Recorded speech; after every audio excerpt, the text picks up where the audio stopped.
When Madison Clarke shattered the final obstacle course record at Fort Braxton Special Operations Training Center, beating a time that had stood unbroken for 12 years, the silence from the observation deck was deafening.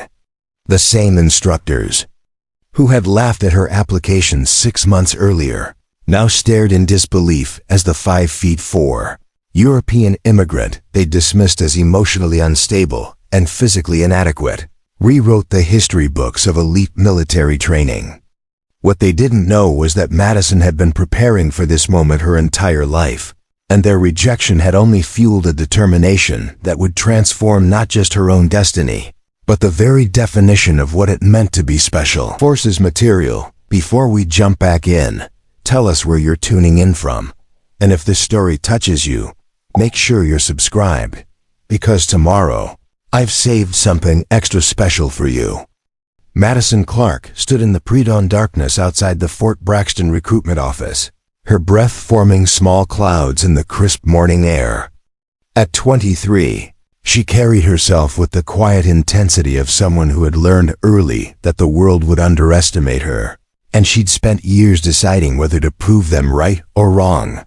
Born in a small village outside Prague, she'd immigrated to the United States with her grandmother when she was 8, carrying nothing but a worn suitcase and a burning desire to belong somewhere that valued strength over status. The recruitment office wouldn't open for another 2 hours. But Madison had been awake since 3 a.m., running through mental preparations she'd rehearsed countless times. Her small frame belied a core of steel forged through years of adversity that most people couldn't imagine. She'd grown up translating for her grandmother at doctor's appointments, navigating bureaucratic systems as a child, and learning that being underestimated was often an advantage if you knew how to use it. Her decision to pursue special forces hadn't come from watching action movies or seeking glory.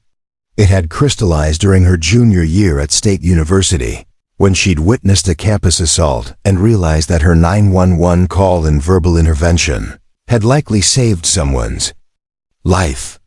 That night, lying awake in her dorm room, she'd understood that her entire life had been preparing her for moments when others needed someone willing to act decisively under pressure.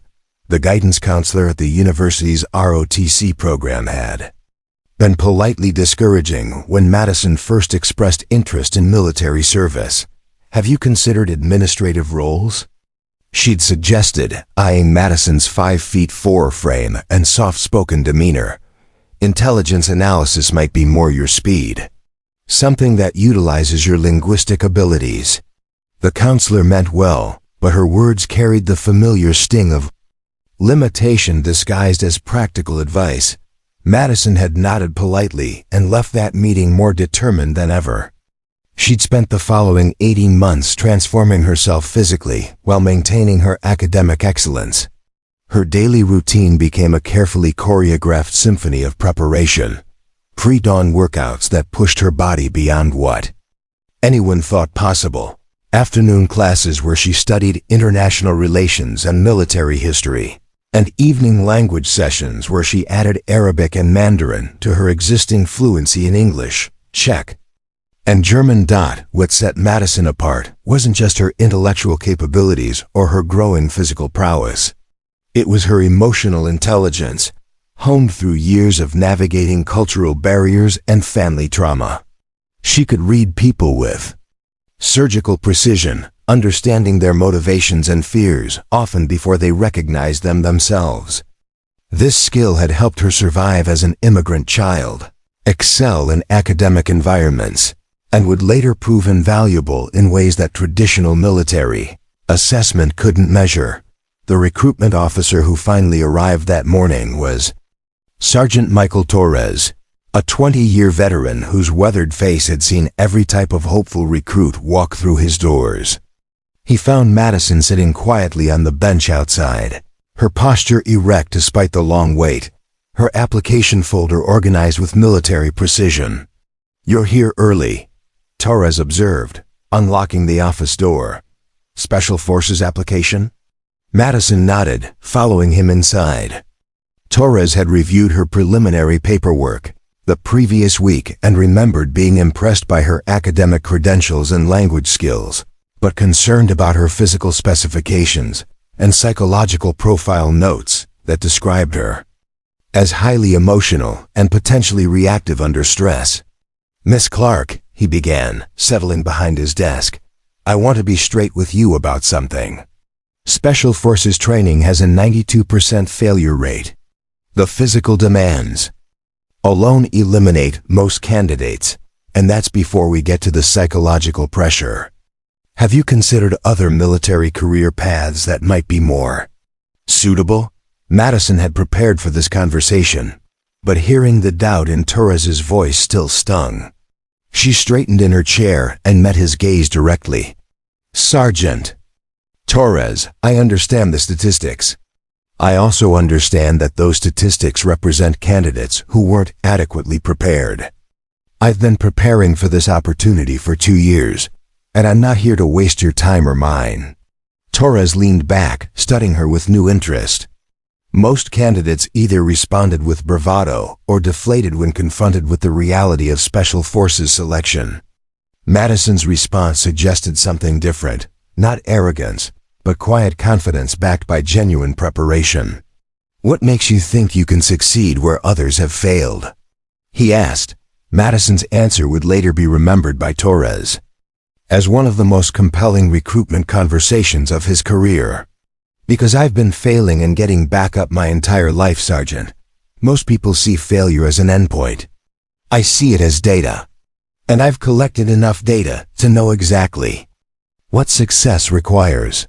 The Fort Braxton Special Operations Training Center, sprawled across 15,000 acres of North Carolina wilderness, its facilities designed to break down the human spirit before rebuilding it into something capable of operating in the world's most dangerous environments.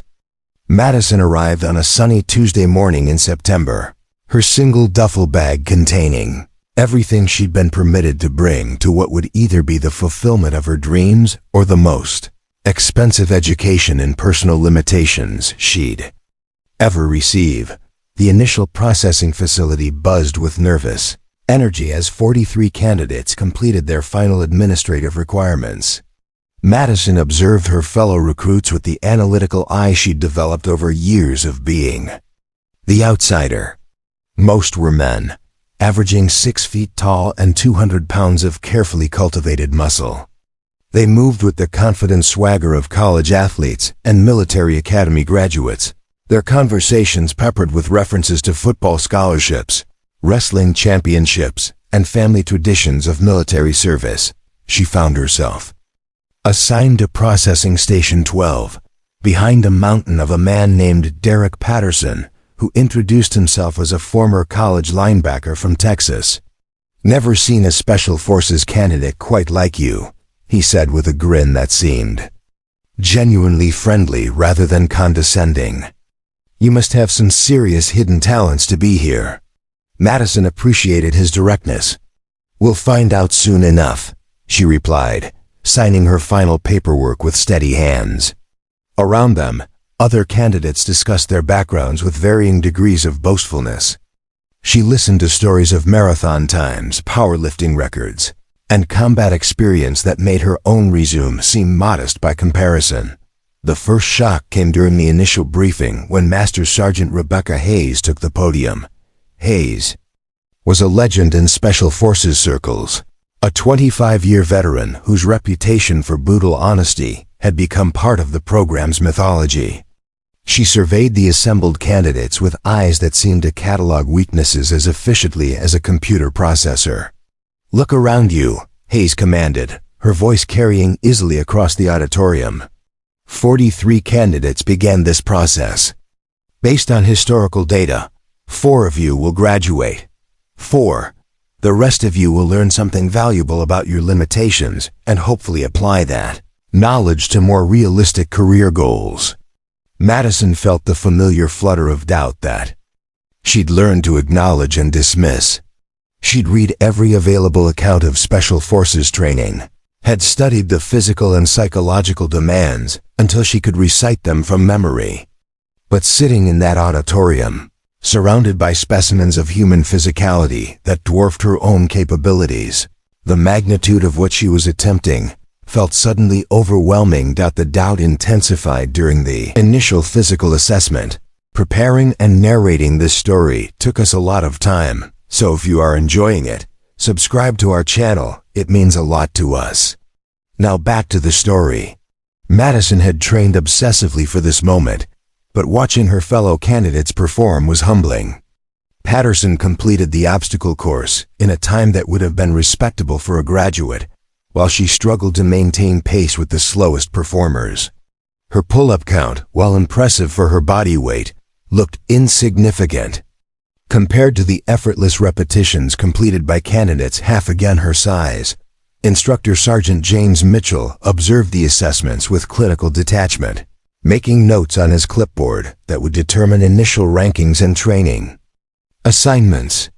When Madison completed her final event, a timed ruck march with full gear, he approached her with an expression that mixed professional courtesy with barely concealed skepticism.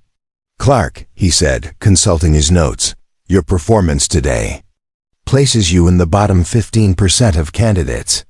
Are you sure you want to continue with this program? There's no shame in recognizing when you're in over your head." The question hung in the air like a challenge. Madison had prepared for this moment, had anticipated that her initial performance would be questioned.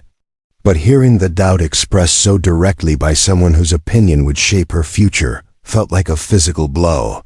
"I'm sure, Sergeant," she replied, her voice steady despite the exhaustion radiating through her body. Today was about establishing baselines. "I'm here to exceed them." Mitchell nodded, making another note on his clipboard. "We'll see about that, Clarke. We'll see about that." That evening, as candidates settled into their Spartan barracks accommodations, Madison overheard a conversation that crystallized the challenge she faced. Two candidates were discussing the day's assessments, their voices carrying across the thin walls. "Did you see the European girl on the obstacle course?" one asked. "I'm not trying to be mean, but what was the recruitment officer thinking? She's going to get hurt, or worse, get someone else hurt." "I heard she's some kind of genius," the other replied. "Languages and academics and all that. But this isn't a spelling bee. When bullets start flying, I want someone next to me who can carry their weight, literally." Madison lay in her narrow bunk, staring at the ceiling as similar conversations continued around her. She'd expected skepticism, had prepared for doubt, but the casual dismissal of her capabilities stung more than she'd anticipated. These weren't malicious people. They were simply making logical assessments based on available evidence. The problem was that the evidence they could see, her size, her struggle with certain physical tasks, her emotional responses to stress, told only part of her story. The rest would have to be demonstrated through performance, and she was already behind before the real training had even begun. As the barracks settled into uneasy sleep, Madison began planning her approach to the challenges ahead. She had 4 months to transform doubt into respect, skepticism into confidence, and limitations into strengths. Tomorrow, the real test would begin. Week 2 of Special Forces selection brought the first major eliminations, and with them, a crystallization of the hierarchy that would define the next 4 months. Madison watched as 8 candidates rang the brass bell that signified voluntary withdrawal, their dreams of elite military service dissolving into the humid North Carolina air. Each departure reinforced the brutal mathematics of selection. Only the exceptional would survive. The remaining 35 candidates had begun forming informal alliances based on perceived strength and compatibility. Madison found herself consistently excluded from these groups, not through malice, but through the simple calculus of survival. When candidates chose partners for buddy exercises, she was invariably selected last. When team leaders were appointed for group challenges, her name never surfaced in discussions. The pattern became most apparent during urban warfare simulations. Master Sergeant Hayes divided candidates into 5-person squads for a complex hostage. rescue scenario that would test tactical thinking, physical capability, and leadership under pressure. Madison watched as squad leaders naturally emerged. Patterson, a former linebacker with natural charisma. Rodriguez, an Army Ranger with combat experience. Thompson, a Marine whose confidence bordered on arrogance. Clarke, Hayes announced. Consulting her roster, "You're with Rodriguez's squad." Madison approached the group as they huddled around a tactical map, discussing approach strategies. Rodriguez acknowledged her with a polite nod, but his attention remained focused on the 3 other squad members who brought obvious tactical advantages. "Okay, team," Rodriguez began. "Patterson, your point man. Your size gives us intimidation factor and breaching capability. Thompson, you're covering our 6. Your marksmanship scores speak for themselves. Williams, you handle communications." He paused, glancing at Madison with barely concealed uncertainty. "Clarke, you can provide backup support." Backup support. The phrase had become Madison's unofficial designation across every exercise. While others were assigned specific roles that utilized their strengths, she was consistently relegated to generic assistance positions that required minimal trust or responsibility. It wasn't personal. It was practical. In high-stakes simulations, squad leaders naturally gravitated toward teammates whose capabilities they could easily assess and depend upon. The hostage rescue exercise highlighted Madison's predicament perfectly. As Rodriguez's squad moved through the mock urban environment, she found herself trailing behind, carrying extra equipment while others executed the primary mission elements. Her suggestions about alternative approach routes were acknowledged but dismissed in favor of more conventional tactics proposed by teammates with obvious physical advantages. When the exercise concluded with moderate success, hostages rescued. But with significant tactical inefficiencies, the after-action review focused entirely on the contributions of the primary team members. Madison's careful observations about enemy positioning and communication patterns were noted, but not explored, overshadowed by discussions of breaching techniques and marksmanship performance. Instructor Sergeant Mitchell's individual assessments reinforced the emerging consensus about Madison's role in the program.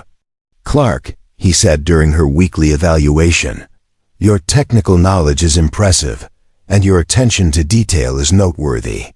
However, Special Forces operations require personnel who can shoulder primary responsibilities under extreme pressure. Your current performance suggests you might be better suited for support roles." The feedback stung because it contained elements of truth wrapped in limiting assumptions. Madison had indeed struggled with some of the purely physical challenges, and her cautious approach to leadership opportunities could be interpreted as lack of confidence. But what Mitchell and others couldn't see was the systematic preparation happening behind the scenes. While other candidates spent their limited free time socializing or resting, Madison used every available moment for improvement. She studied tactical manuals in the library, practiced knot tying until her fingers moved automatically in darkness, and memorized terrain maps with photographic precision. Her linguistic abilities, initially dismissed as interesting but irrelevant, became a hidden asset as she eavesdropped on instructors' conversations in languages they assumed no one else understood. The most painful dismissal came during a leadership rotation exercise where each candidate was given opportunity to command a small unit through a reconnaissance mission. Madison had prepared extensively for this moment, developing detailed contingency plans and studying the personalities of her potential team members. When her turn arrived, she briefed her assigned squad with confidence and precision. "Interesting approach, Clarke," commented Captain Anderson, the senior instructor observing the exercise. "But let's see how it works when things don't go according to plan." What followed was a deliberately sabotaged mission where equipment failures and unexpected complications tested leadership under pressure. Madison adapted quickly, implementing backup plans and maintaining team cohesion despite mounting challenges.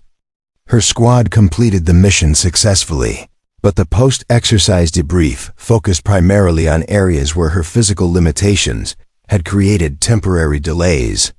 Her tactical innovations and crisis management were mentioned briefly before discussion shifted to more conventional leadership approaches demonstrated by previous candidates. That evening, Madison overheard a conversation between two instructors that crystallized her situation. "The Clarke girl has potential," one said, "but potential doesn't extract wounded soldiers from hostile territory. She's smart, determined, maybe even clever, but Special Forces requires operators who can carry their weight in every situation." The words echoed conversations she'd heard throughout her life, variations on the theme that intelligence and determination were admirable qualities, but insufficient for roles requiring physical dominance. Madison had spent years proving such assessments wrong in academic and professional settings, but the military presented challenges where raw capability seemed to matter more than adaptive thinking. As week 2 concluded with another round of eliminations, Madison remained among the 27 surviving candidates, but her position felt increasingly precarious. She wasn't failing dramatically enough to be dismissed, but she wasn't excelling visibly enough to be taken seriously. She occupied the dangerous middle ground of adequate performance that suggested eventual elimination through attrition rather than obvious deficiency.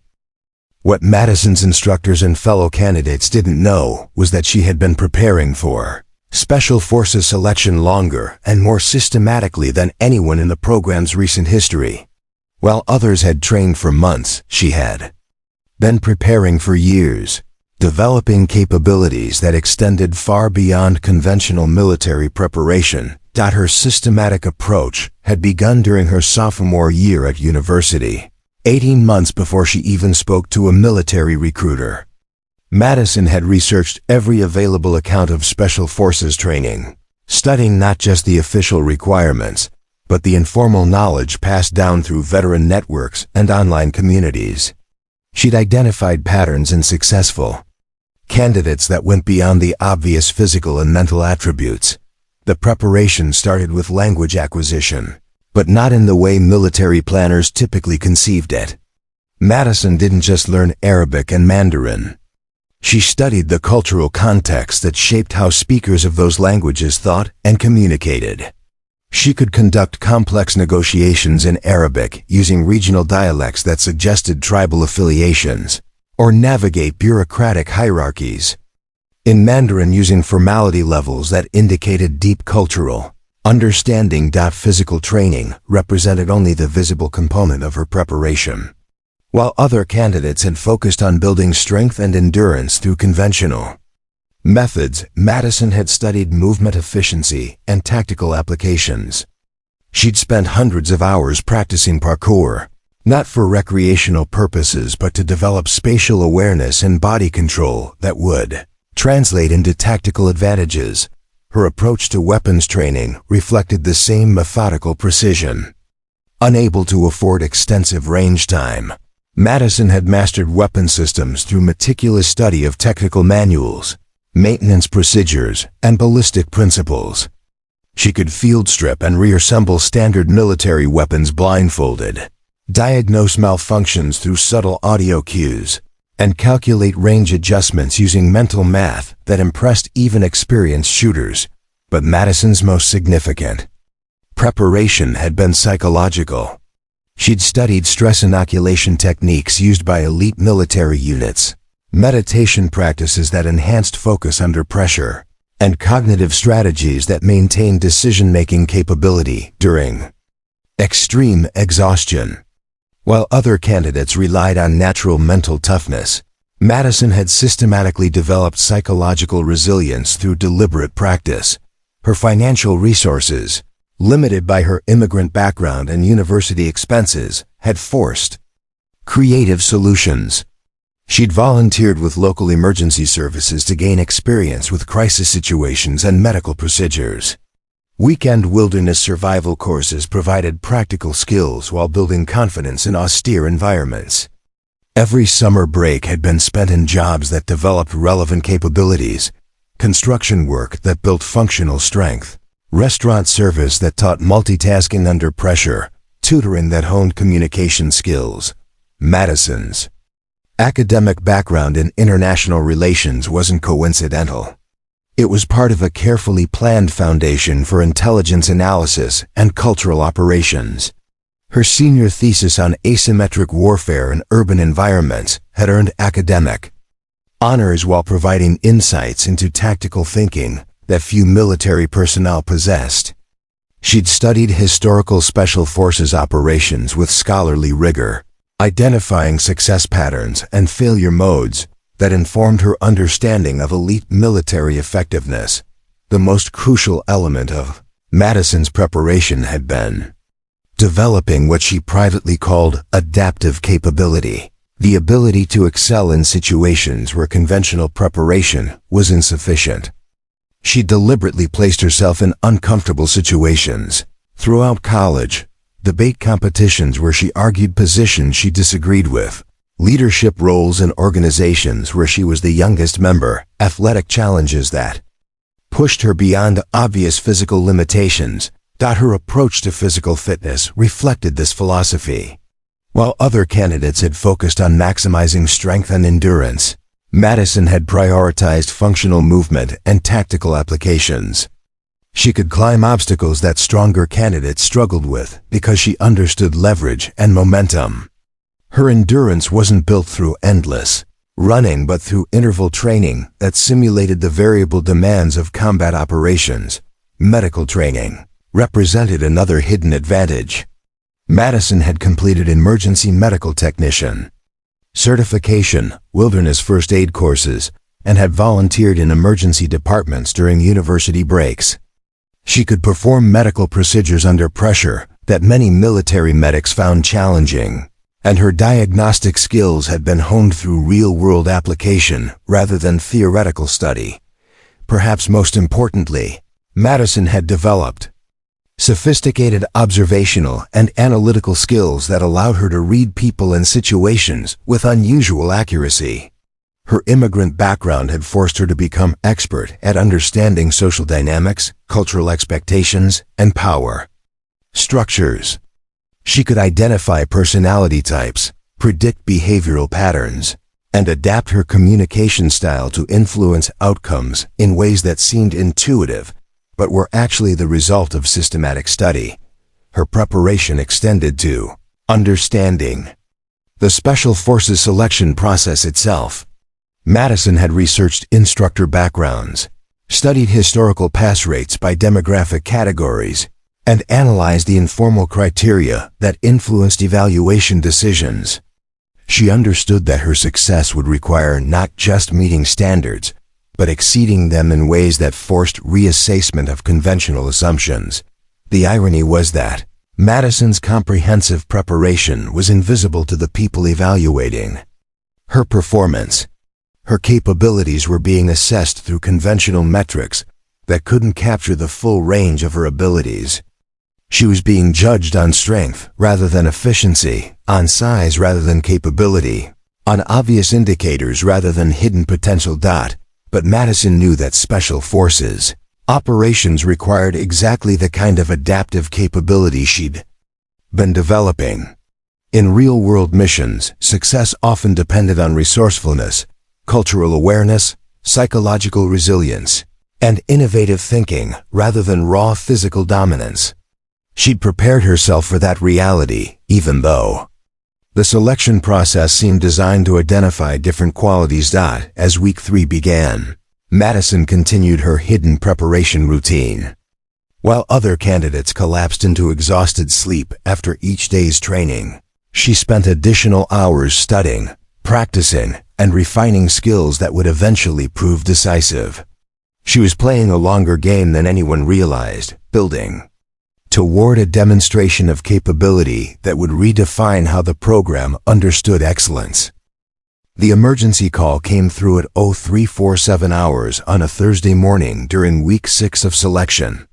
Madison jolted awake to the sound of klaxons and shouted commands echoing through the barracks. Emergency protocols were part of selection training. But this felt different. The urgency in the instructors' voices carried a weight that suggested real crisis rather than planned exercise. All candidates full gear, formation in 10 minutes. Master Sergeant Hayes's voice cut through the pre-dawn darkness. Madison was dressed and equipped in under 7 minutes. Muscle memory from weeks of training guiding her movements while her mind processed the unusual nature of the situation. Around her, other candidates moved with similar efficiency, but she noticed the instructor's body language suggested genuine emergency rather than evaluation exercise. The briefing in the main hall was swift and sobering. Captain Anderson took the podium with an expression Madison had never seen before, controlled urgency mixed with barely concealed concern. Behind him, a large tactical display showed satellite imagery of mountainous terrain marked with GPS coordinates and weather data. At 0230 hours, Anderson began. We lost contact with a civilian research team operating in the Pisgah National Forest. Dr. Sarah Chun and 3 graduate students from Duke University were conducting atmospheric research when their base camp was struck by a sudden severe weather system. Emergency services have requested military assistance due to the remote location and dangerous terrain. Madison felt her pulse quicken as Anderson continued the briefing. The research team's last known position was in an area of extremely difficult terrain, accessible only by foot and requiring technical climbing skills to reach safely. Weather conditions were deteriorating rapidly, with temperatures dropping toward hypothermic levels and visibility reduced to near zero. Local search and rescue teams are en route, Anderson explained, but they won't reach the area until late afternoon due to access difficulties. The research team's survival window is closing rapidly. We've been asked to provide immediate assistance using available personnel. The request was unprecedented in Special Forces selection history. Never before had actual emergency operations intersected with training exercises, creating a situation where candidate capabilities might determine civilian survival outcomes. Anderson's next words confirmed the gravity of the situation. This is not a training exercise. 4 people's lives are at stake, and we need to respond with whatever resources are immediately available.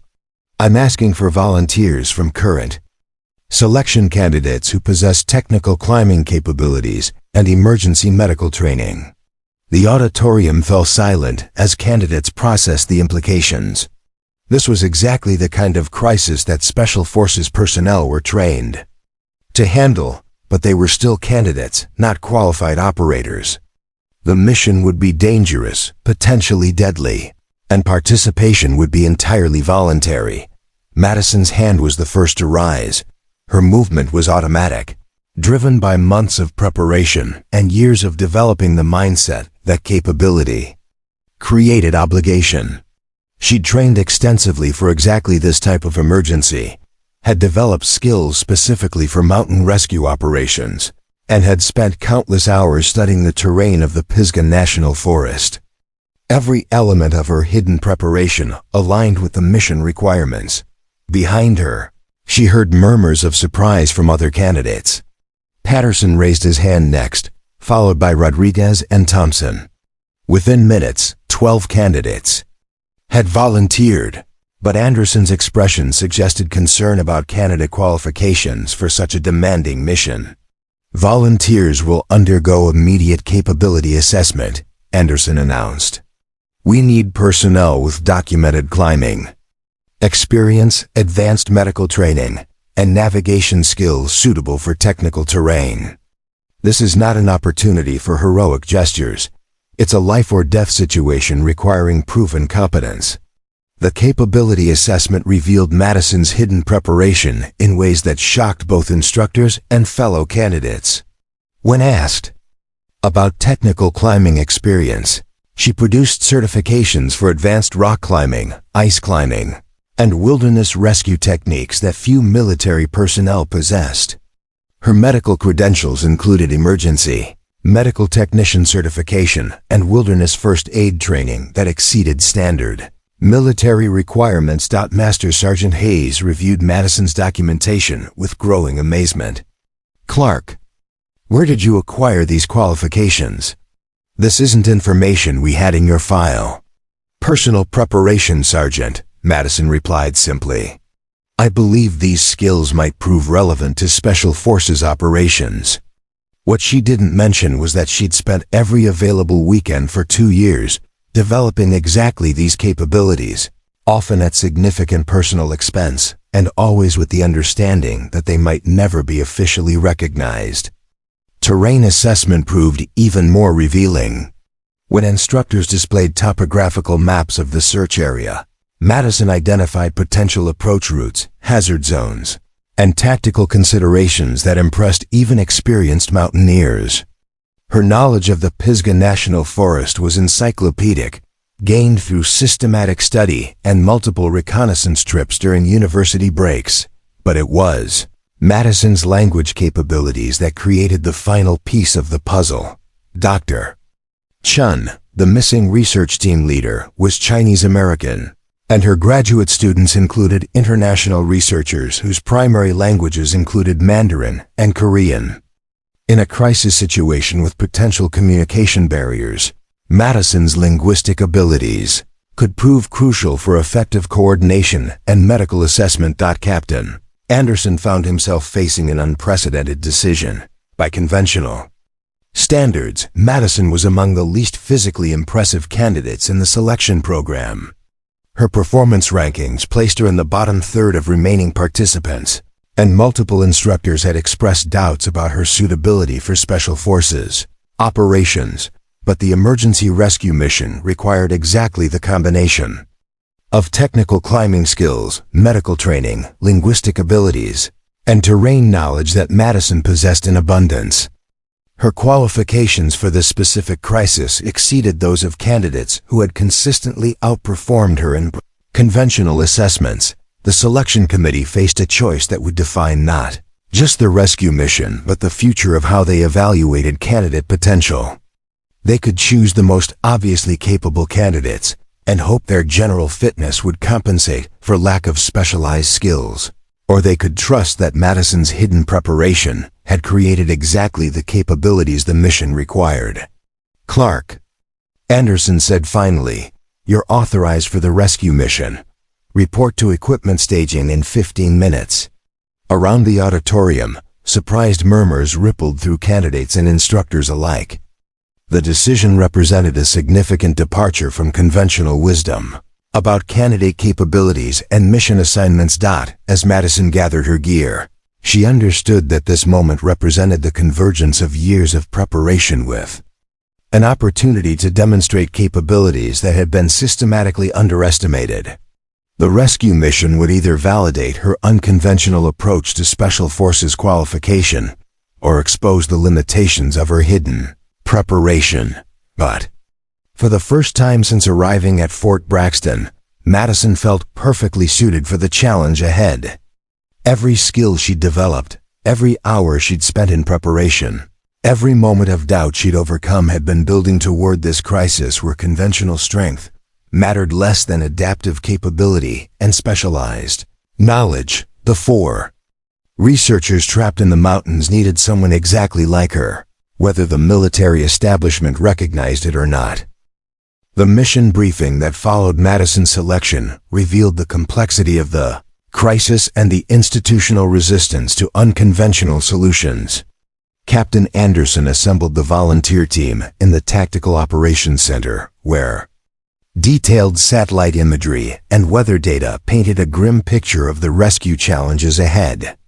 "The research team's last known position is here," Anderson indicated on the large display, approximately 8 miles from the nearest vehicle access point.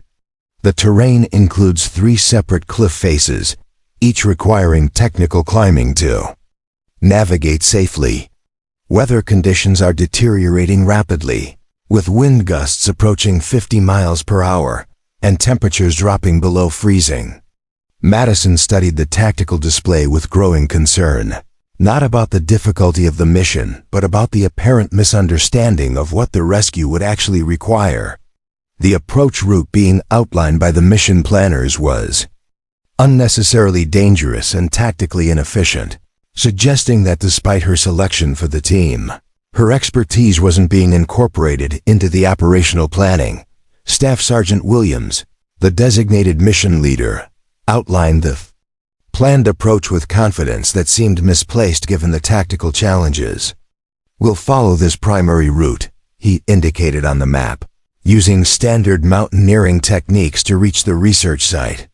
Patterson and Rodriguez will handle heavy equipment transport, Thompson will manage communications, and Clarke will provide backup support as needed. Backup support again. Even in a mission where her specialized skills had earned her a position on the team, Madison found herself relegated to a peripheral role that failed to utilize her capabilities effectively. She raised her hand during the briefing, her voice steady despite the frustration building inside her.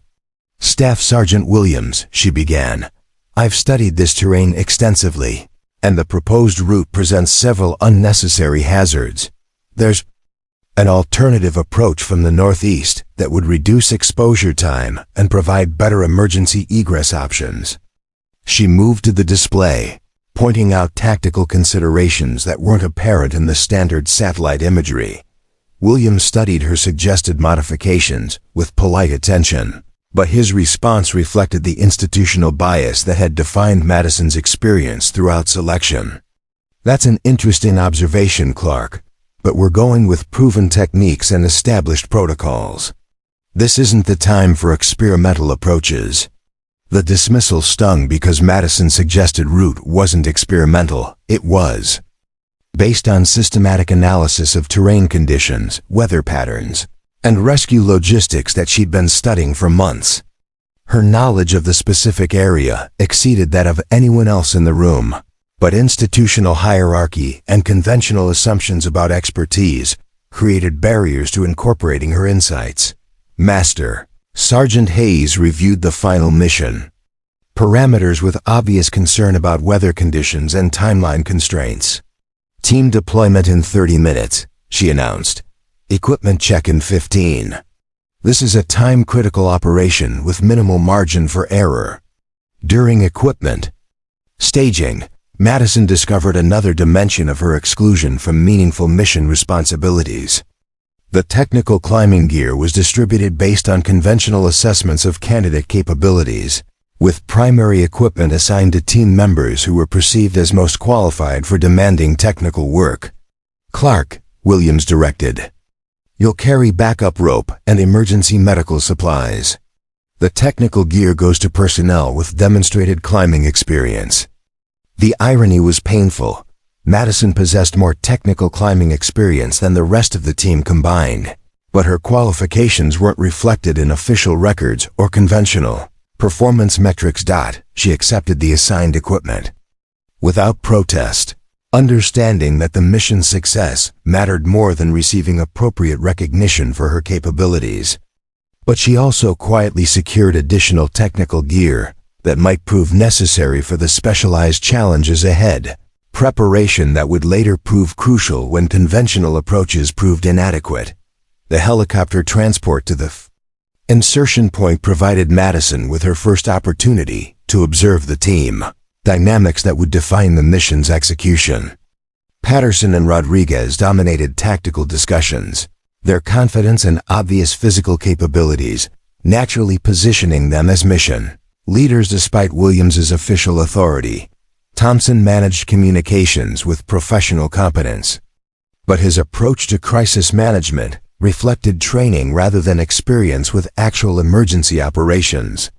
The team possessed significant individual capabilities, but Madison recognized coordination, challenges that could prove dangerous in the demanding conditions they were about to face.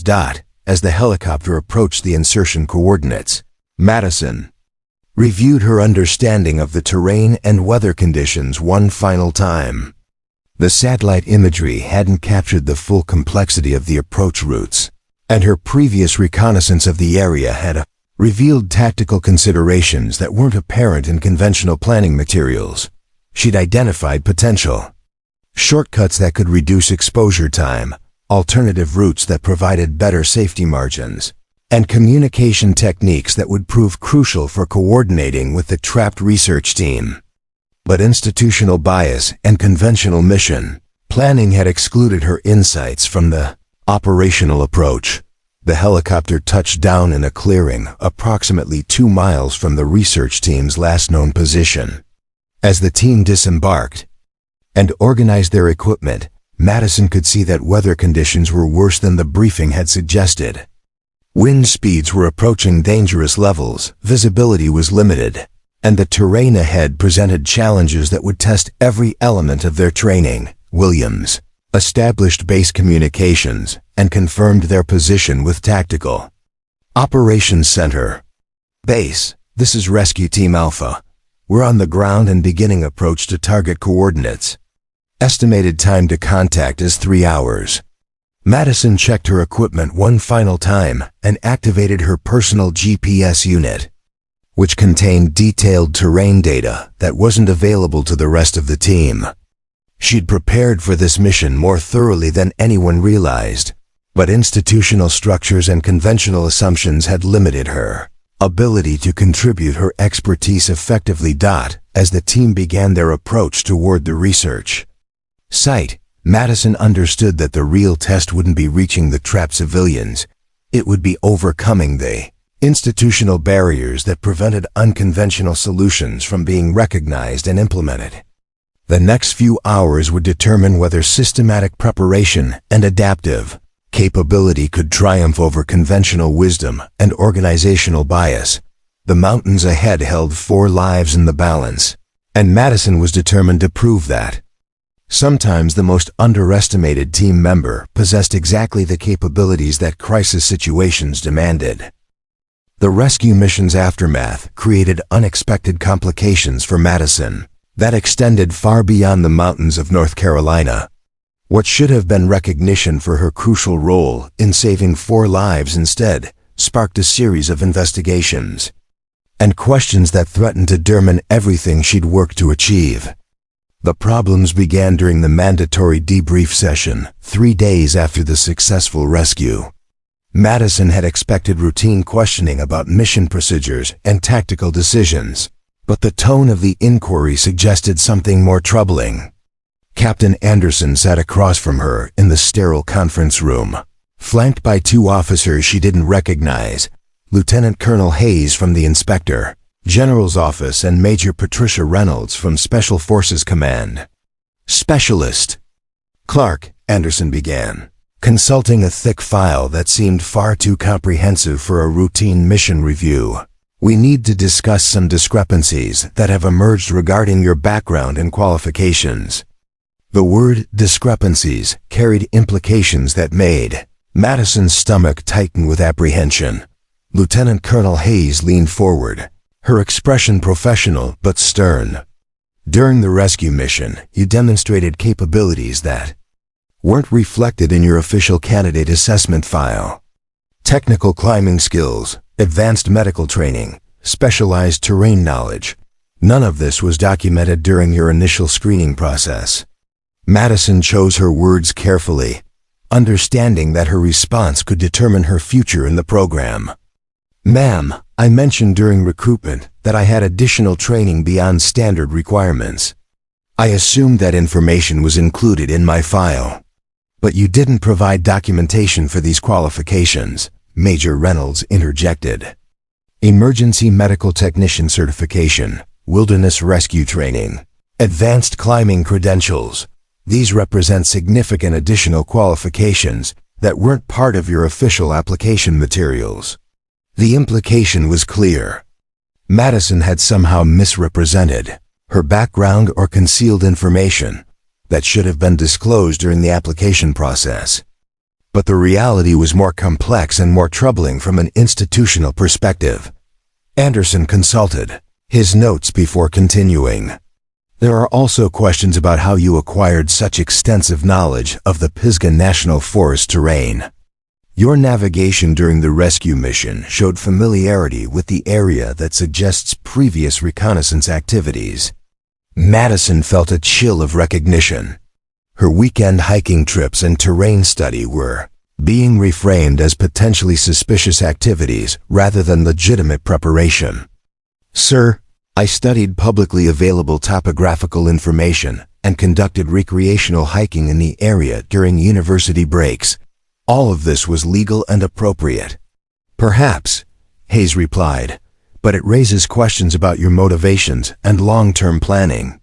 Some of your instructors have noted that you've been studying materials and developing skills far beyond your assigned training requirements. This level of preparation suggests either exceptional dedication or inappropriate access to classified information." The accusation was subtle but unmistakable. Madison's systematic preparation, which had enabled her to save 4 lives, was being reframed as evidence of potential security concerns or unauthorized activities. Her strength was being transformed into a liability through institutional paranoia and bureaucratic suspicion. Major Reynolds opened another file and spread several documents across the table. "Your academic background also raises interesting questions. International Relations degree with focus on asymmetric warfare, senior thesis on urban combat operations, extensive language training in strategically relevant languages. This suggests preparation for intelligence operations rather than conventional military service." Madison stared at the documents, her transcripts, course descriptions, even excerpts from her senior thesis, and realized that her academic excellence was being viewed through a lens of suspicion rather than appreciation. "Ma'am, I chose my academic focus based on interest in military service and international affairs. These are legitimate academic pursuits." "Certainly," Reynolds replied, "but combined with your undocumented technical skills and extensive terrain knowledge, they create a pattern that raises questions about your ultimate objectives and potential external influences." The interrogation continued for 2 hours, covering every aspect of Madison's background, preparation, and performance. Her financial records were examined for evidence of unusual funding sources. Her social connections were scrutinized for potential foreign influences.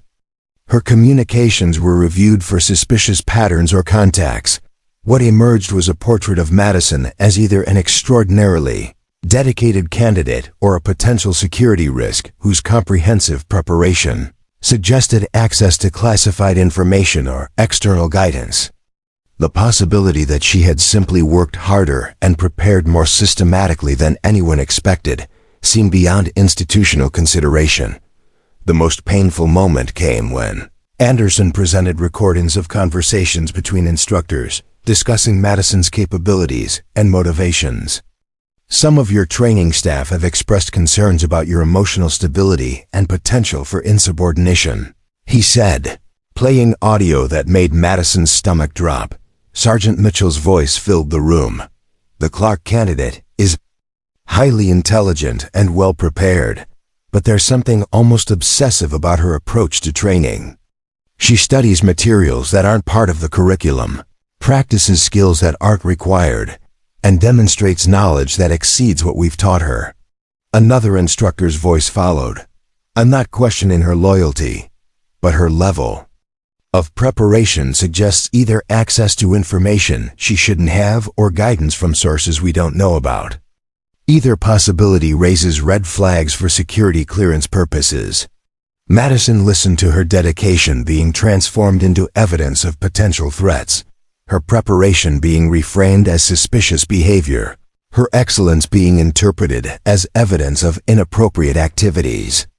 The institutional bias she'd fought throughout selection had evolved into something more dangerous, paranoid scrutiny that could end her military career before it began. When the recording ended, the room fell silent except for the hum of air conditioning and the distant sounds of base operations. Madison understood that she faced a choice between defending her integrity and protecting her future in the program. "Officers," she said finally, her voice steady despite the turmoil inside her, "I understand your concerns, but I want to be absolutely clear about my background and motivations. Every qualification one possessed was earned through legitimate training programs. Every skill I've developed was acquired through legal and appropriate means. Every bit of knowledge I've demonstrated was gained through systematic study and preparation. She paused, meeting each officer's gaze directly. I prepared extensively for Special Forces selection because I understood the demands and wanted to succeed. If that level of dedication is considered suspicious rather than admirable, then perhaps this institution isn't ready for candidates who refuse to accept limitations. The response was more defiant than advisable, but Madison had reached her limit for institutional suspicion, disguised as legitimate inquiry.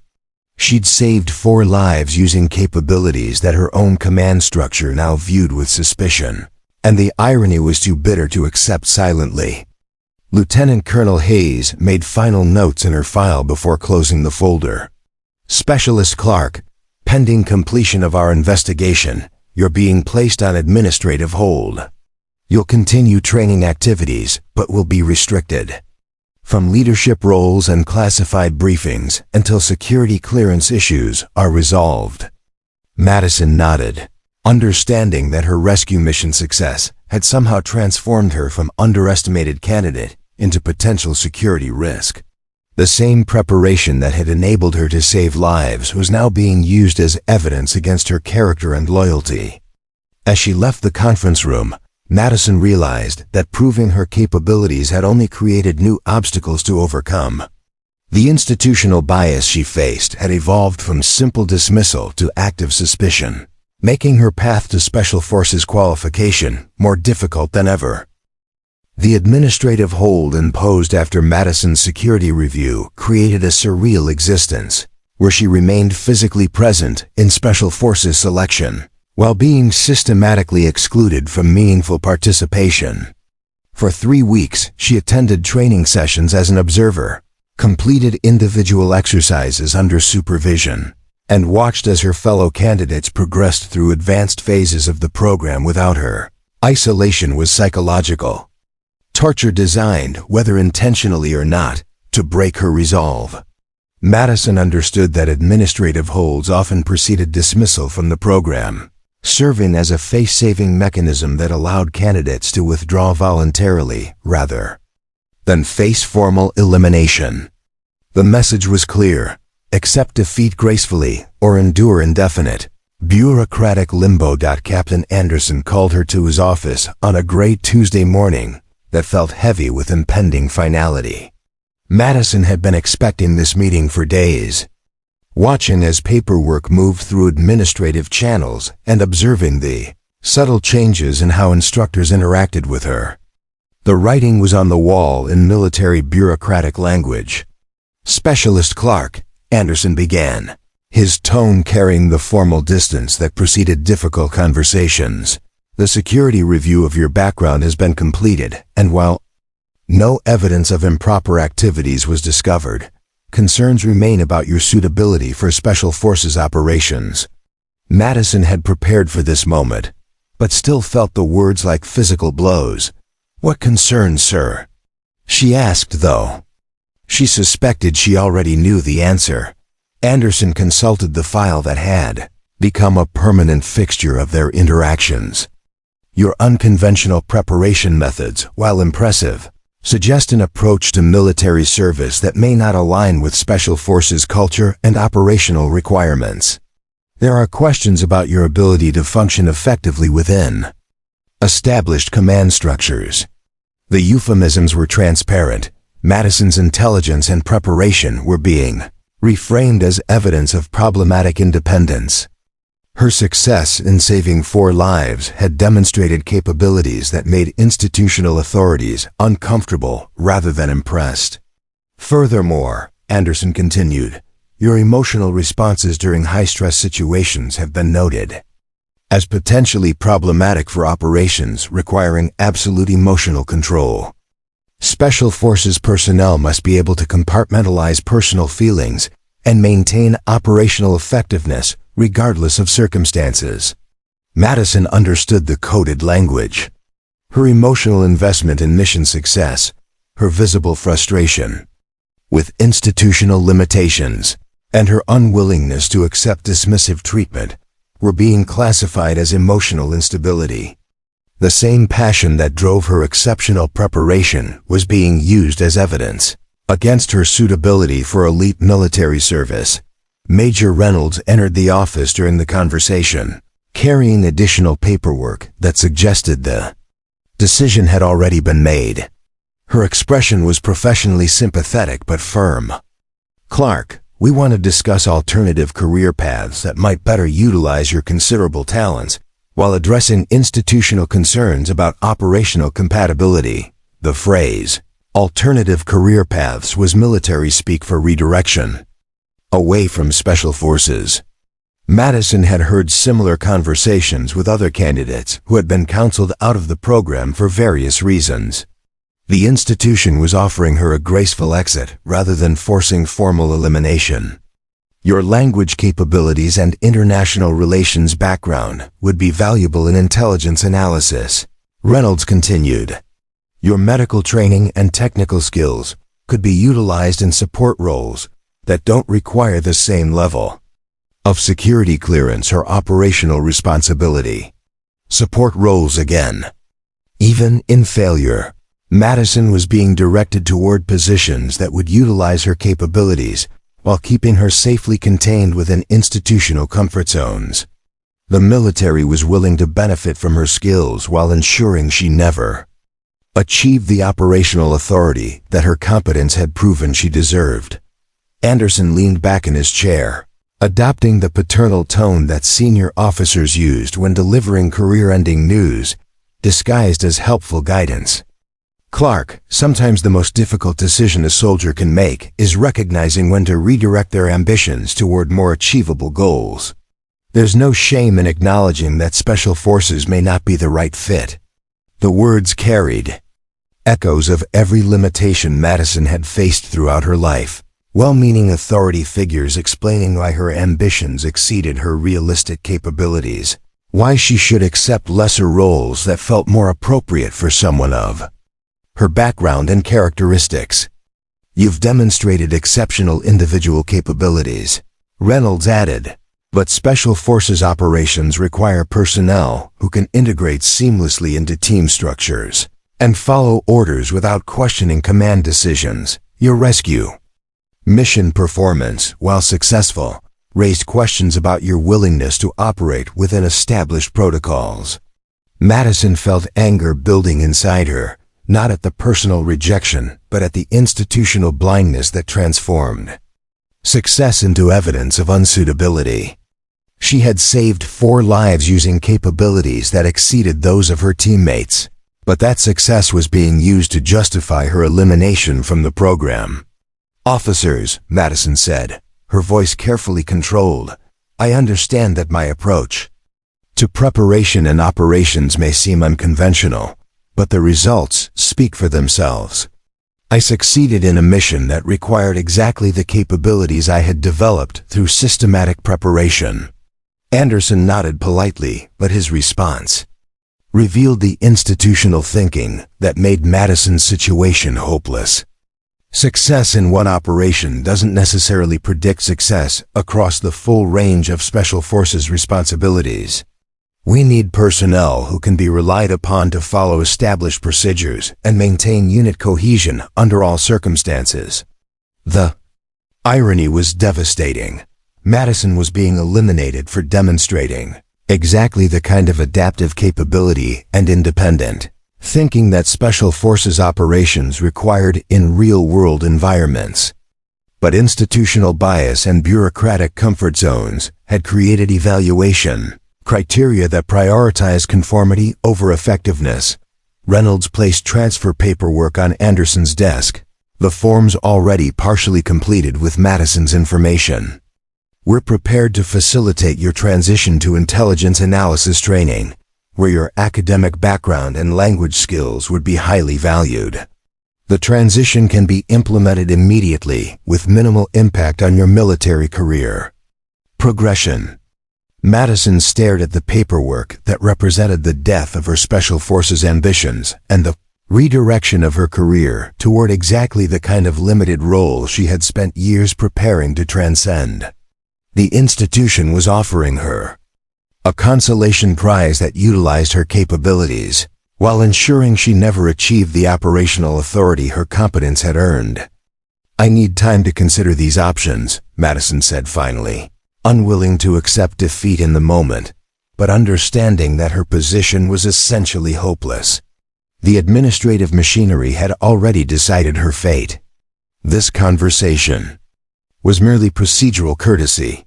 "Of course," Anderson replied. "Take the time you need to make an informed decision about your future military career. But understand that continued participation in Special Forces selection is no longer an option." As Madison left the office, she understood that institutional bias had achieved its ultimate victory. Her capabilities had been acknowledged, her success had been documented, but her elimination had been predetermined by evaluation criteria that prioritized conformity over excellence and institutional comfort over operational effectiveness. Choice before her was stark: accept redirection to a lesser role that utilized her skills while keeping her safely contained, or find some way to prove that institutional assumptions about her suitability were fundamentally wrong.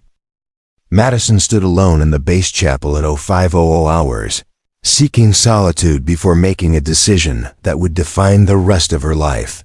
The transfer paperwork to intelligence analysis sat unsigned on her desk, representing safety, career progression, and the acceptance of institutional limitations. But accepting that transfer would also mean abandoning the dream that had driven every moment of her preparation for the past 3 years. The chapel was empty except for the soft morning light, filtering through simple windows and the weight of impossible choices pressing down on her shoulders. Madison had always been a practical person, someone who calculated risks and made logical decisions based on available evidence. Every logical analysis suggested she should sign the transfer papers and build a successful military career within the boundaries others had established for her, but logic hadn't driven her to immigrate to America as a child, to excel academically despite language barriers, or to prepare for Special Forces selection when everyone told her it was impossible. Logic was a luxury that people with obvious advantages could afford. For someone like Madison, progress required the willingness to risk everything on the chance that capability could overcome institutional bias. The previous evening had brought an unexpected conversation that crystallized her situation. Derek Patterson, the former linebacker who had become one of the program's most successful candidates, had sought her out during the brief evening recreation period. "Madison," he'd said, using her first name for the first time since selection began, "I heard about the transfer offer. I wanted you to know that what you did on that rescue mission, it was incredible. You saved those people's lives when the rest of us were still trying to figure out how to approach the problem." His words had been genuine, carrying none of the condescension that typically characterized interactions between candidates. "I don't understand why they're pushing you out. You're better than half the people they're planning to graduate, including me." Patterson's acknowledgement had meant more than he probably realized. For months, Madison had operated in an environment where her capabilities were systematically underestimated and her contributions minimized. Hearing recognition from someone whose opinion carried weight within the candidate hierarchy felt like validation that her assessment of her own abilities wasn't delusional. But validation didn't change the institutional reality. Special Forces selection was designed to identify candidates who fit predetermined profiles of success, and Madison's unconventional background and approach had marked her as unsuitable regardless of her actual performance. The system wasn't equipped to recognize excellence that manifested differently from expected patterns. As morning light grew stronger, Madison's mind turned to the conversation she'd had with her grandmother the previous weekend, during their monthly phone call. Without revealing specific details about her situation, she'd sought guidance about facing impossible choices and institutional resistance. "Madiska," her grandmother had said, using the Czech diminutive that carried decades of shared struggle. You must remember why we came to America. Not for safety or comfort, but for the chance to become who we truly are, rather than who others expect us to be. Her grandmother's words carried the weight of experience with totalitarian systems that defined people's potential based on political compliance rather than individual capability. Sometimes, she'd continued, the only way to prove that systems are wrong is to refuse to accept their limitations, even when the cost is very high. Madison understood that her current situation was a test of those principles. She could accept the intelligence analysis transfer and build a successful career within boundaries others had established, or she could risk everything on the possibility that exceptional performance could force institutional change. The risk calculation was sobering.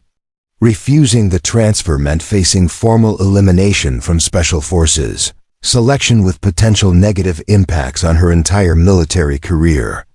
But accepting the transfer meant abandoning the operational role she'd prepared for and accepting that institutional bias would always define her possibilities. As she sat in the chapel, Madison realized that her decision had already been made. Months ago, when she first decided to pursue Special Forces qualification, despite universal skepticism about her suitability. Every moment of preparation, every challenge overcome, every demonstration of capability had been building toward this choice. She thought about Dr. Chun and the 3 graduate students whose lives had been saved because someone was willing to ignore institutional protocols and trust in capabilities that weren't officially recognized. Their survival had resulted from exactly the kind of independent thinking and adaptive capability that the system was now using as evidence of her UNSUITA BILITY. Madison also considered the broader implications of her choice.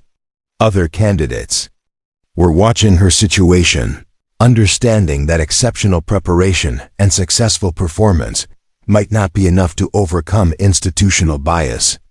Her decision would send a message about whether capability could ultimately triumph over prejudice or whether systems were too entrenched to change.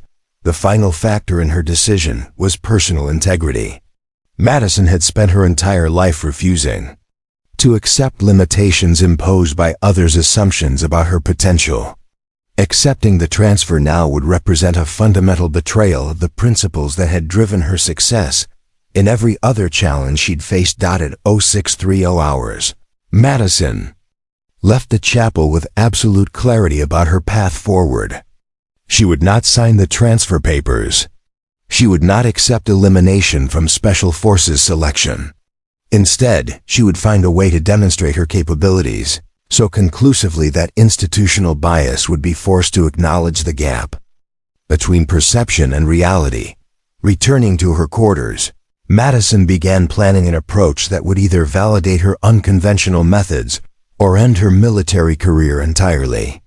She would create an opportunity to prove that the system's evaluation of her potential was fundamentally flawed, regardless of the personal cost. The decision felt like stepping off a cliff with nothing but preparation and determination to break her fall. But Madison had learned long ago that sometimes the only way to achieve the impossible was to refuse to accept that it was impossible, even when everyone else had already given up on you. She sealed the unsigned transfer papers in an envelope and placed them in her desk drawer. Then she began preparing for a demonstration of capability that would either transform her career or destroy it completely. There was no middle ground left, and Madison had never been comfortable with middle ground anyway. The point of no return had been reached, and she was moving forward into territory where institutional support was not existent and success would depend entirely on her ability to exceed every expectation that had been used to justify her elimination. Madison's opportunity came during the final phase of Special Forces selection, when remaining candidates were subjected to the Crucible exercise, a week-long operation designed to test every capability, developed during 4 months of intensive training. What made this exercise particularly significant was its timing. It represented the last formal evaluation. Before graduation decisions were finalized, the exercise scenario was complex and demanding. Candidates were divided into small teams and given a multi-phase mission involving hostage rescue, intelligence gathering, and extraction under simulated combat conditions. Performance would be evaluated by senior Special Forces personnel, whose recommendations would determine final selection. Outcomes: Madison found herself assigned to a team led by Rodriguez, with Patterson and Thompson as primary operators. Her official role was intelligence support, a position that would keep her safely peripheral while others demonstrated the tactical leadership that evaluators were looking for. It was a final relegation to backup status that confirmed her institutional marginalization, but Madison had spent weeks preparing for this exact scenario. She'd studied previous exercise parameters, analyzed success patterns, and identified opportunities where unconventional approaches might prove superior to standard tactical procedures. More importantly, she'd recognized that the exercise represented her last chance to demonstrate capabilities that had been systematically underestimated. The mission brief outlined a hostage situation in a mock urban environment where armed actors held civilian volunteers in a compound that required careful tactical approach to avoid casualties. Standard procedure called for methodical reconnaissance, coordinated assault planning, and conventional breach and clear operations. Madison observed the initial planning session with growing frustration as her team defaulted to textbook approaches that ignored crucial tactical considerations. The compound's layout, the hostage taker's behavioral patterns, and the available approach routes all suggested alternative strategies that could reduce risk and improve success probability. When she attempted to contribute tactical insights during the planning phase, Rodriguez politely but firmly redirected her attention to intelligence analysis tasks. "Clarke, focus on gathering information about the target structure and potential threat numbers. Let us handle the tactical planning." The dismissal was familiar but particularly painful given the stakes involved. This exercise would determine her military future, and she was being excluded from meaningful participation, despite possessing tactical knowledge that exceeded that of her teammates. As the team moved into position for the assault phase, Madison made a decision that would either validate years of preparation or end her career in spectacular failure. Instead of maintaining her assigned support position, she identified an opportunity to demonstrate capabilities that conventional planning had overlooked. The compound's layout included a utility access that Madison had identified during reconnaissance, but that hadn't been incorporated into the official assault plan. The route was technically challenging, requiring climbing skills and tactical flexibility that the team hadn't considered, but it offered strategic advantages that could determine mission success without seeking permission or alerting her teammates. Madison executed her own approach to the target compound. Using technical climbing equipment she'd acquired through personal channels, she accessed the utility route and penetrated the compound's perimeter while her team prepared for their conventional assault. The unauthorized action violated every protocol of military teamwork and chain of command. Madison was operating independently, without backup or coordination, in direct contradiction of her assigned role and team responsibilities. But she was also demonstrating exactly the kind of adaptive capability and tactical innovation that Special Forces operations required. Inside the compound, Madison's unconventional approach provided tactical advantages that transformed the mission's complexity. Her position allowed her to observe hostage-taker movements, identify security vulnerabilities, and establish communication with the civilian volunteers without alerting the opposing force. When Rodriguez's team initiated their planned assault, they discovered that Madison had already neutralized 2/3 of the opposition and secured safe evacuation routes for the hostages. Her solo operation had achieved in 15 minutes what conventional planning had estimated would require an hour of dangerous tactical maneuvering The exercise controllers were stunned. Madison had not only exceeded mission parameters but had done so using methods that weren't covered in standard tactical doctrine. Her approach demonstrated innovation, technical capability, and tactical thinking that impressed even senior Special Forces, EVALU, but her success came at the cost of massive insubordination. She had abandoned her assigned position, operated without authorization, and disregarded team coordination protocols that were fundamental to Special Forces operations. From a disciplinary perspective, her actions were inexcusable regardless of their effectiveness. Master Sergeant Hayes confronted Madison immediately after the exercise concluded. "Clarke, what the hell did you think you were doing? You abandoned your team, violated operational protocols, and could have compromised the entire mission." Madison understood that her defense would determine whether her unauthorized action was viewed as brilliant innovation or dangerous insubordination. "Sergeant, I identified an opportunity to achieve mission objectives with reduced risk to team members and hostages. I executed that opportunity using capabilities I had developed specifically for this type of scenario. That's not your decision to make," Hayes replied, her voice carrying the authority of decades of military experience. Special Forces operations require absolute team coordination and adherence to command decisions. Individual initiative is valuable, but not when it undermines unit cohesion. The confrontation attracted attention from senior evaluators who had been observing the exercise. Captain Anderson approached with an expression that mixed amazement with concern. "Clarke, your tactical performance was exceptional, but your disregard for team protocols raises serious questions about your suitability for Special Forces operations." Madison realized that she had reached the ultimate test of her approach to military service.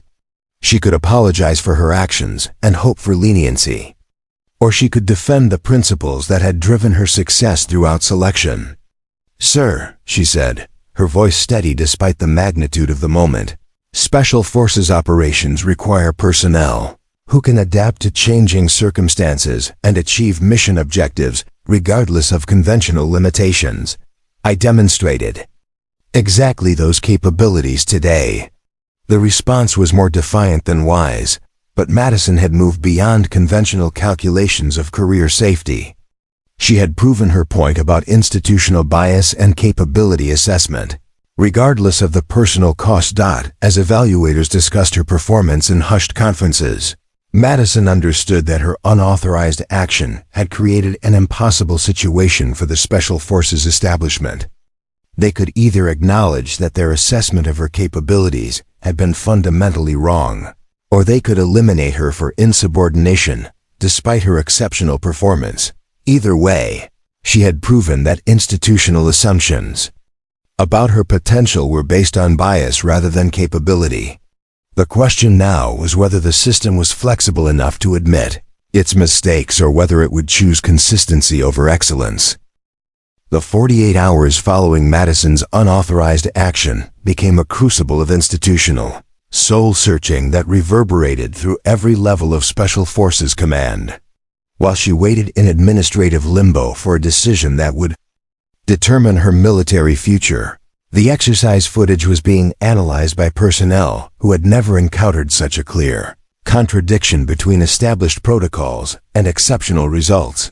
Madison spent those hours in enforced isolation, confined to quarters while senior officers debated whether her performance represented the kind of adaptive capability Special Forces desperately needed or the type of insubordination that could destroy unit cohesion.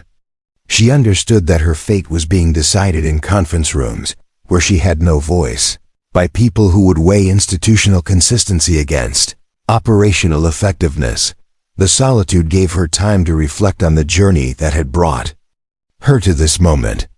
Every assumption she'd challenged, every limitation she'd refused to accept, every hour of preparation that others had dismissed as obsessive had culminated in 15 minutes of tactical execution that proved her point conclusively. But proving a point and changing an institution were entirely different challenges. On the second day of her confinement, Madison received an unexpected visitor, Dr. Sarah Chun, the atmospheric researcher whose life Madison had saved during the mountain rescue, had somehow gained access to the base and requested permission to speak with her. The meeting took place in a sterile conference room under the watchful eye of a base security officer. "Miss Clarke," Dr. Chun began, her voice carrying genuine emotion, "I wanted to thank you personally for what you did in the mountains.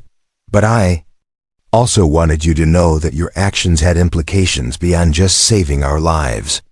Madison listened as Dr. Chin explained how the rescue had affected her research team's perspective on capability and limitation. "My graduate students included 2 women who had been told throughout their academic careers that certain types of fieldwork were too dangerous for them.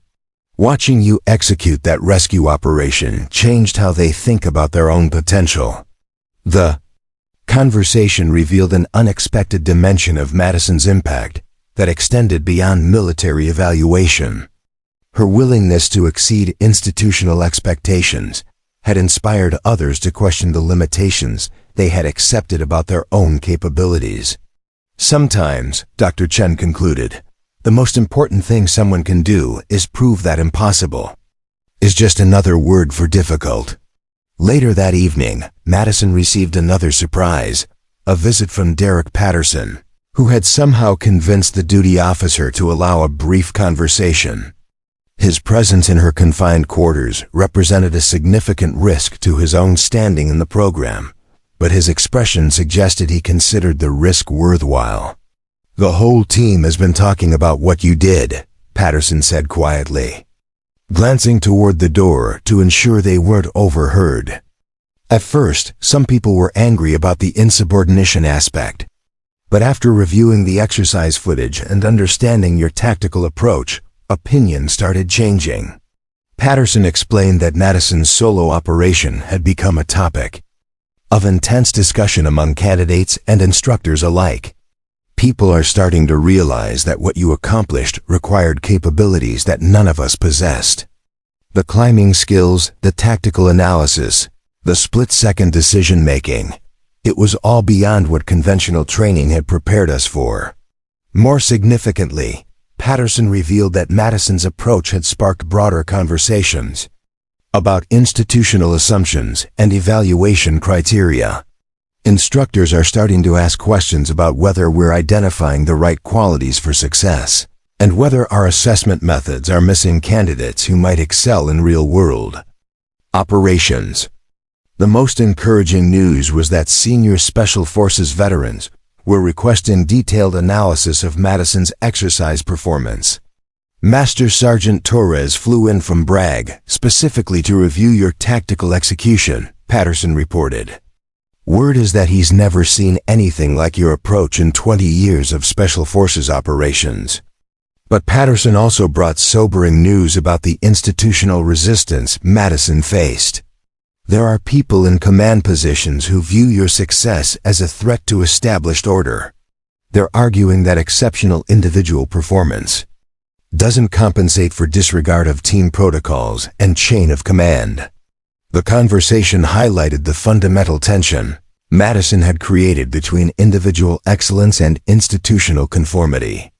Her demonstration of capability had forced the Special Forces establishment to confront uncomfortable questions about their own assessment methods and cultural assumptions. As Patterson prepared to leave, he shared one final observation that captured the essence of Madison's situation. "Whatever happens with the official decision, you've already changed how people think about potential and limitation. That might be more important than any graduation certificate." After Patterson's departure, Madison spent the night reviewing every decision that had led to this moment. She thought about her grandmother's advice about refusing to accept others' definitions of potential, about the researchers whose lives had been saved through unconventional thinking, and about the candidates who might benefit from expanded definitions of Special Forces excellence. The solitary journey through institutional resistance had been more challenging than any physical obstacle she'd encountered during selection. But it had also revealed strengths she hadn't known she possessed and created opportunities for change that extended beyond her individual success or failure. As dawn approached on the third day of her confinement, Madison understood that regardless of the official decision, she had already achieved something significant.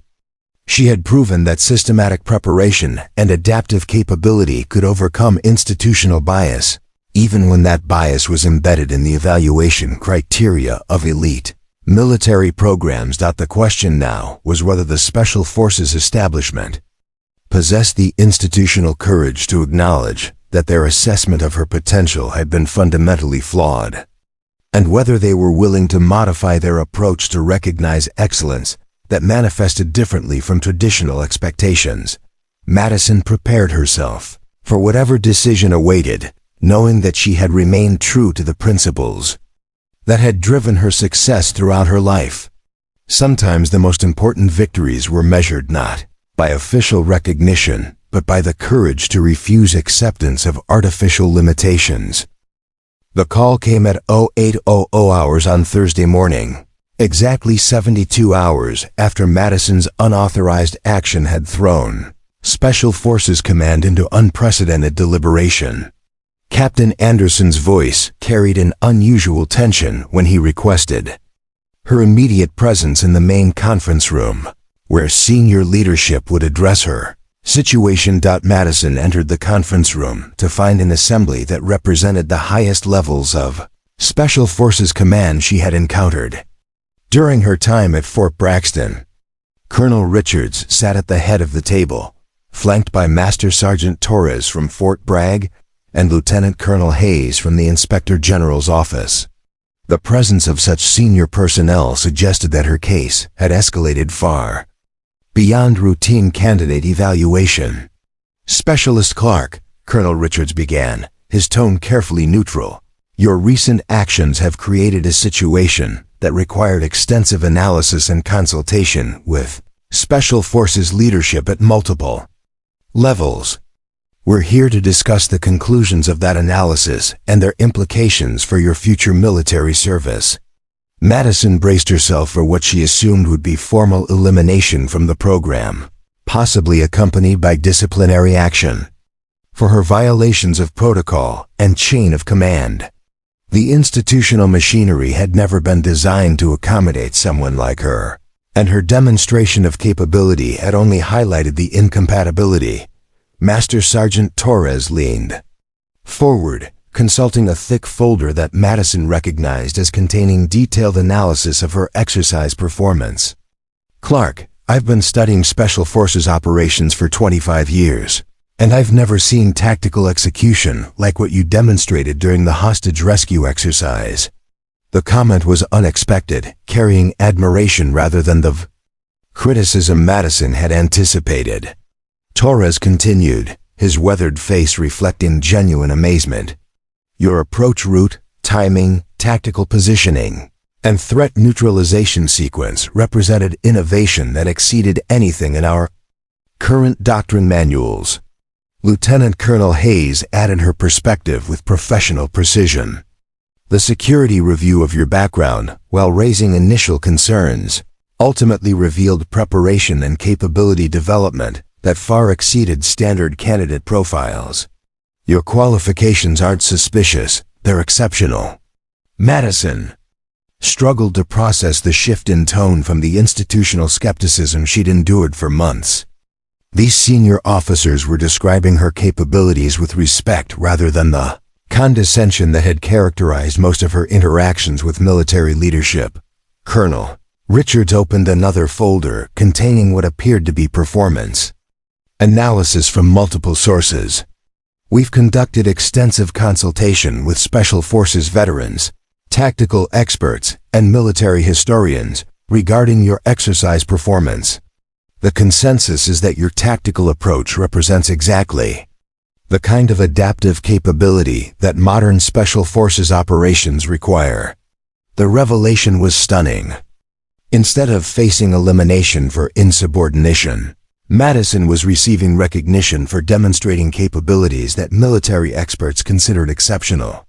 Her unauthorized action had forced institutional leadership to confront the gap between their evaluation criteria and operational effectiveness.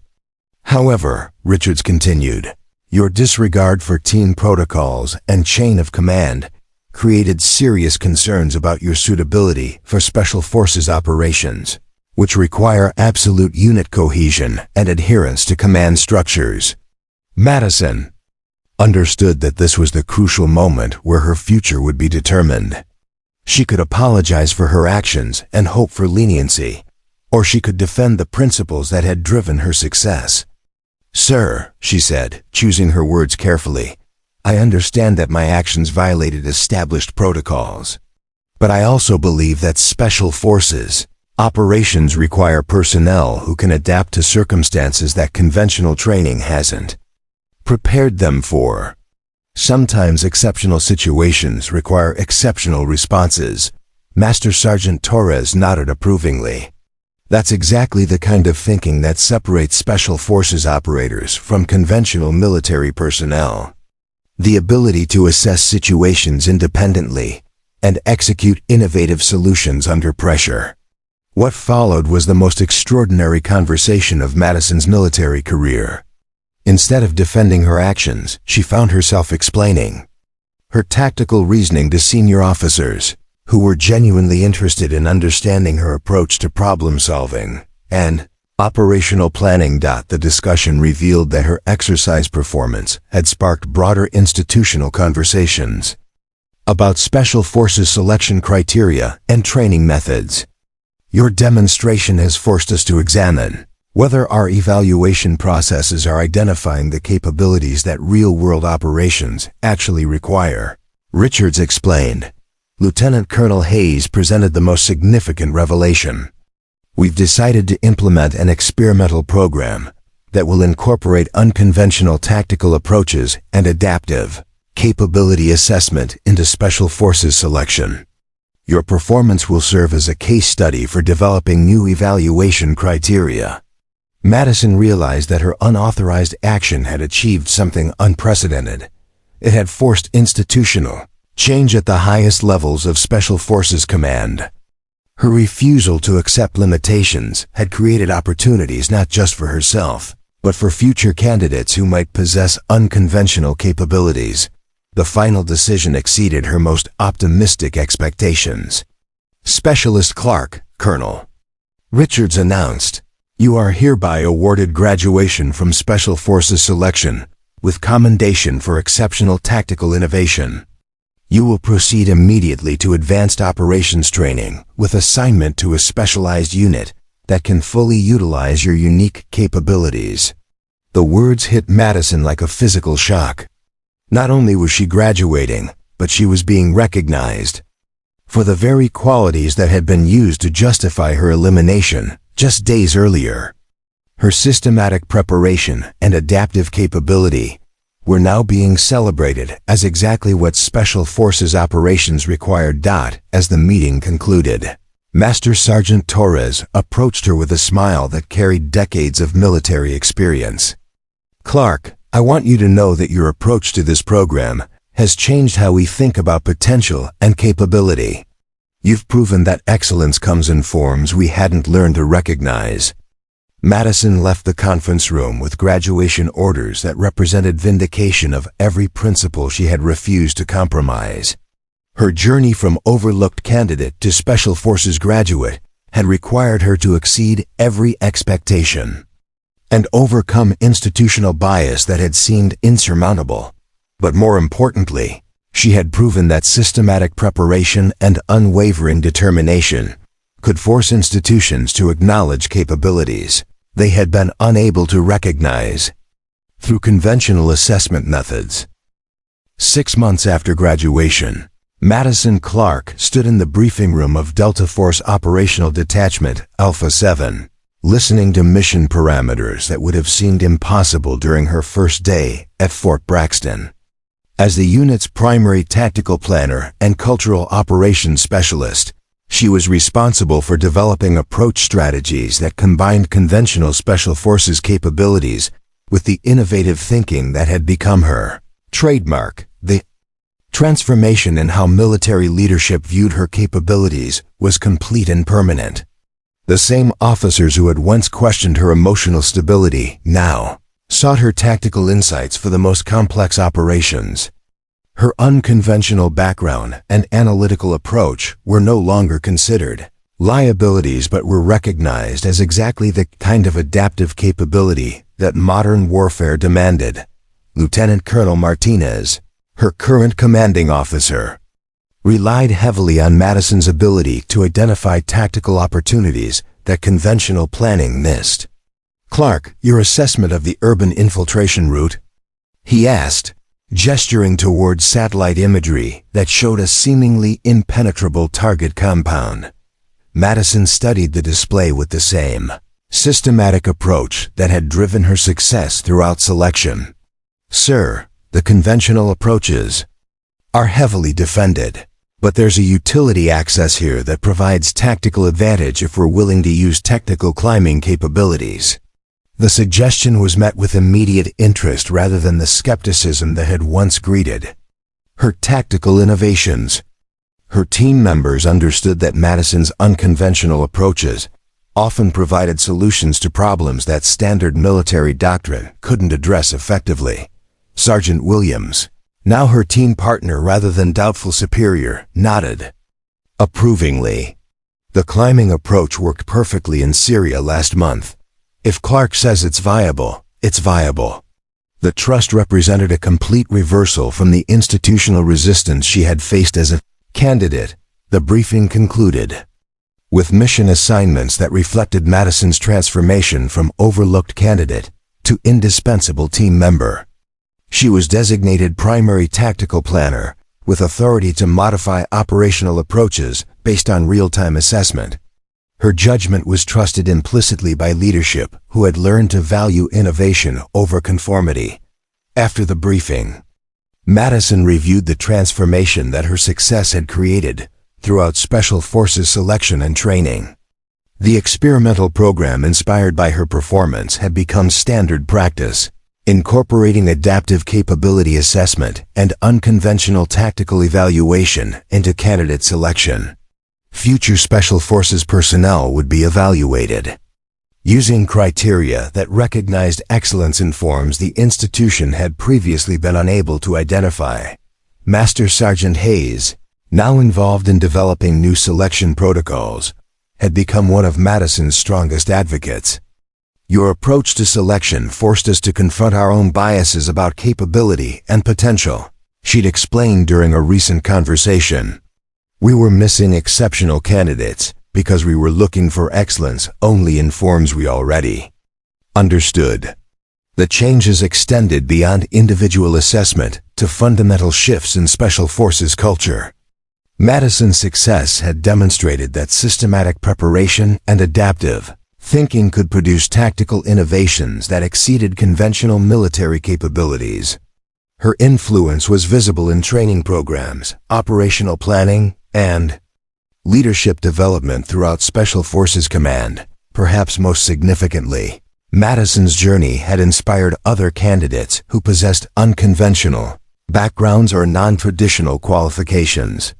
The Special Forces community was beginning to attract personnel from diverse academic, cultural, and professional backgrounds who brought capabilities that enhanced operational effectiveness in ways that conventional recruitment had never imagined. Derek Patterson, now a graduated Special Forces operator himself, had become one of Madison's closest colleagues and professional advocates. "You didn't just prove that the system was wrong about your potential," he'd observed. "You proved that the system was wrong about how to identify potential in general." The international media attention surrounding Madison's story had created broader conversations about institutional bias and capability recognition that extended far beyond military contexts. Her experience had become a case study in organizational development programs and leadership training initiatives across multiple sectors. But for Madison, The most meaningful validation came from the operational success that her approach continued to generate. Every mission completed, every tactical innovation implemented, every successful outcome achieved through adaptive capability reinforced the principles that had driven her success throughout selection. During quiet moments between operations, Madison often reflected on the conversation with her grandmother that had shaped her approach to institutional resistance. The advice about refusing to accept others' definitions of potential had proven prophetic in ways that neither of them could have anticipated. As she prepared for her next mission, Madison understood that her journey from overlooked candidate to Special Forces leader represented more than individual success. It had demonstrated that systematic preparation, unwavering determination, and the courage to exceed expectations could transform not just personal outcomes, but institutional understanding of human potential. The young woman who had once been dismissed as too small, too emotional, and too unconventional for Special Forces operations was now recognized as exactly the kind of operator that modern military challenges required. Her success had rewritten the definition of excellence and created opportunities for others who refused to accept artificial limitations. Madison checked her equipment one final time and prepared for deployment, knowing that she would continue proving that capability and determination could overcome any institutional bias. The mission ahead would require exactly the kind of innovative thinking and adaptive capability that had once been considered evidence of her unsuitability for elite military service. Some days, proving everyone wrong was just another day at the office for someone who had learned that impossible was simply another word for unprepared. Madison had spent years preparing for impossible, and now she made it look routine. Up next, you've got two more standout stories right on your screen. If this one hit the mark, you won't want to pass these up. Just click and check them out. And don't forget to subscribe and turn on the notification bell so you don't miss any upload from us.